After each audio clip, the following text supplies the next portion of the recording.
Dalam bank saya ada 50,000. Main pinjam sikit. Selagi mana saya tak keluarkan duit itu, adakah saya tak dikenakan zakat? Bila buat keluar, kena zakat. Baik. Jawabnya, kalau zakat wang simpanan, kena zakat dengan 2 syarat. Syarat pertama ialah cukup haul, sampai cukup setahun. Syarat yang kedua, cukup nisab. Nisabnya ialah berat 85 gram. Okey? 85 gram emas. Okey? Sebab nisab wang tunai ialah mengikut harga emas. Dah kenapa 85? Kenapa tak 75 ke 60 ke? Dia benda ni agama. Datang pada kita dalam hadis-hadis 20 miskol. Timbangan lama zaman Nabi. Miskol tau, bukan miskol halo. Kau tu miskol timbangan lama. Jadi kalau kita benda tukar kepada timbangan gram 85. Itu benda agama.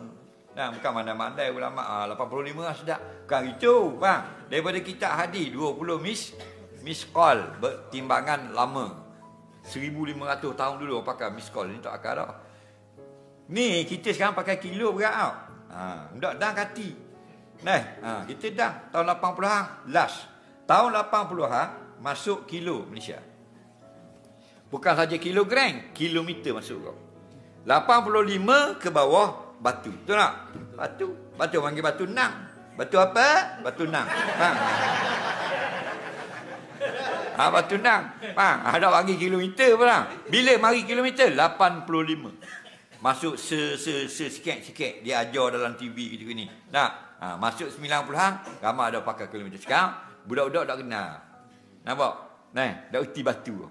Betul tak? Dah uti dah. Apa batu? Dulu kati lah tu.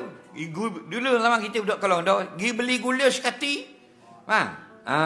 Kalau tinggi boleh pergi beli gula sekati, pergi pula sekati. Dah bodoh. Jadi kalau kita ada wang 85 gram emas, hari ini 450 ringgit. Ada? Harga satu gram emas. 85 kali dengan 450. Mu tak mau buat main nombor dah. Berapa? 18,000. 38,000. 38,250. Itulah sekurang-kurang. Siapa tahap 38,250 kena zakat. Banyak mana? 2.5%. Dia tak sama dengan KWSP. KWSP masa kita draw.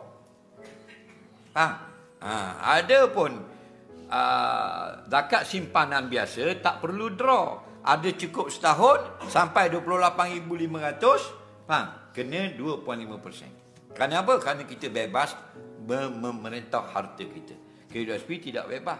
Sampai masa-masa tertentu saja boleh kita keluarkan. Faham lagi?